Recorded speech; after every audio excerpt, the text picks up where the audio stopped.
Russians were targeting Lviv, and that is where our friend Joe Lindsley is based. And I saw that he posted about 2 hours ago. So I took a deep sigh of relief, and then I said, David, we got to talk to Joe. So, but Joe said we got to talk earlier in the show because his generator might run out because they're in an extreme duress situation. Joe Lindsley is now joining us you can see him on Facebook, you can see him on the CCO Twitter, and you can hear him on the radio. Joe, tell us where you are and your current situation. So Dana, thanks for talking to me today. I'm in Lviv, Ukraine, in the west of Ukraine. And what we saw this morning at about a little bit after 9 o'clock was the largest, most coordinated and successful attack from Russia since the beginning of the war.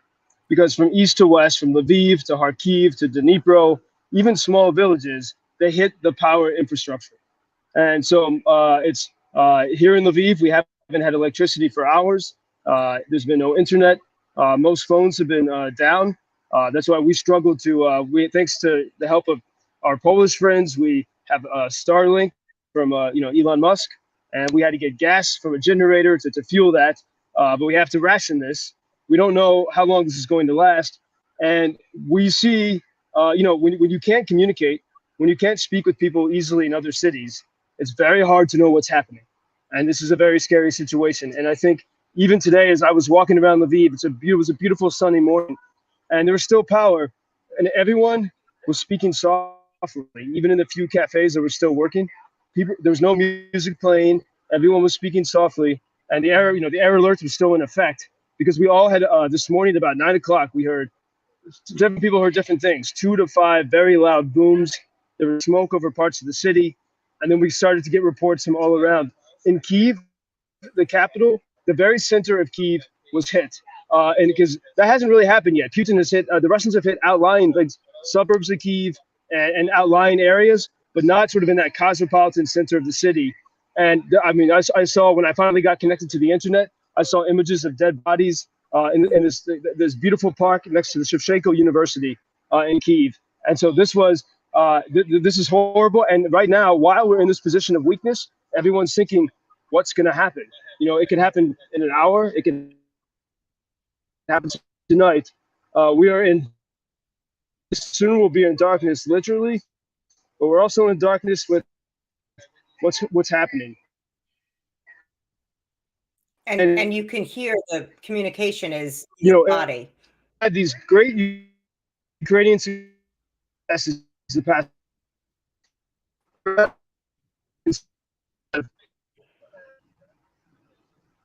We got when the Russians hit the bridge, the Russian bridge from Russia to Crimea, last week. That seemed like a great victory for Ukraine, and everyone was saying, "What's going to happen next?" But we still don't know who blew that up, and there's so much speculation. And I even heard someone say maybe it's the Russians sabotaged it in order so they could have an excuse to escalate this. We really are dealing with a chess-playing enemy, a very dangerous enemy. And the one thing that, I don't know how we'll be able to talk soon. We don't know what's going to happen. And so the one thing I like to remind everyone listening, the only reason it's happening is because in 2014, the revolution of dignity, the Ukrainian people, we choose to be free. We will not be controlled by anyone, especially by Putin.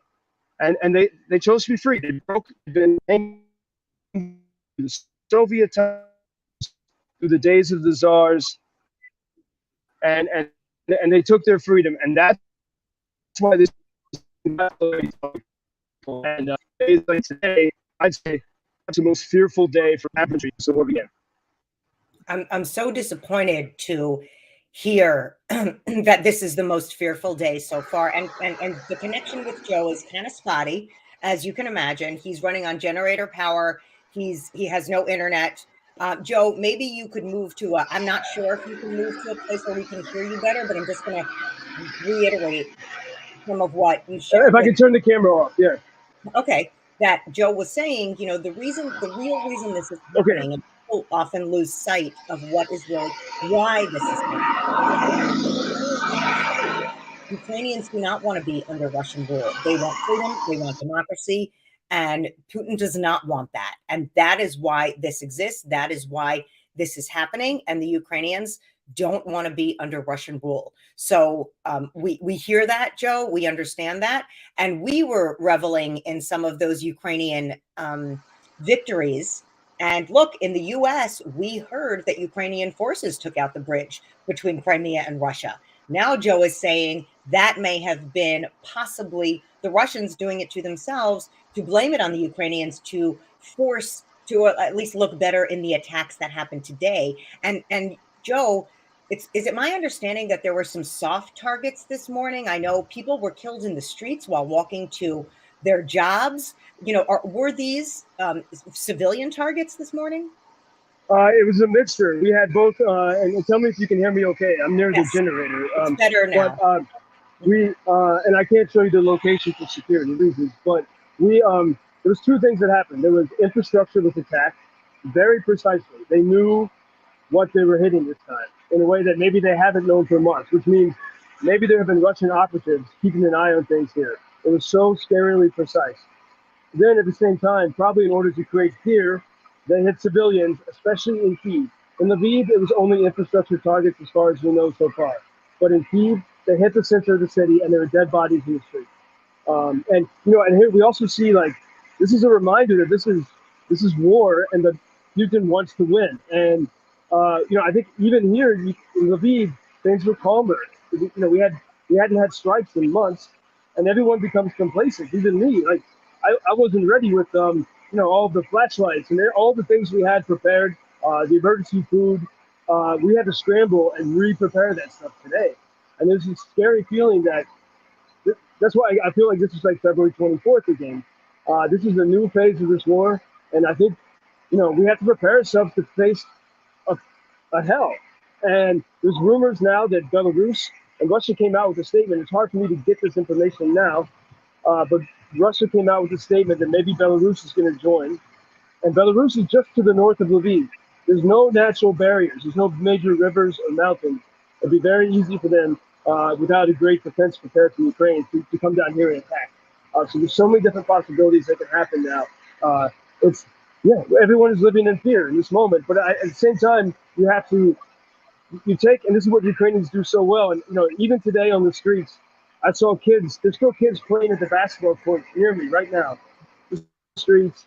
They're the only ones that are not talking softly. They're making noise and laughing, which gives people energy. But people are still sitting at the cafes eating cold food. That was, so yeah, it's a big blow today, and you're going to be a little bit nervous. But this is where I know so many people have banded together to help and get back. And that same mentality that I saw in the first days of the war, that has been reawakened today. Joe, I mean, I can hear some of the anxiety in your voice, and I'm feeling the anxiety for you.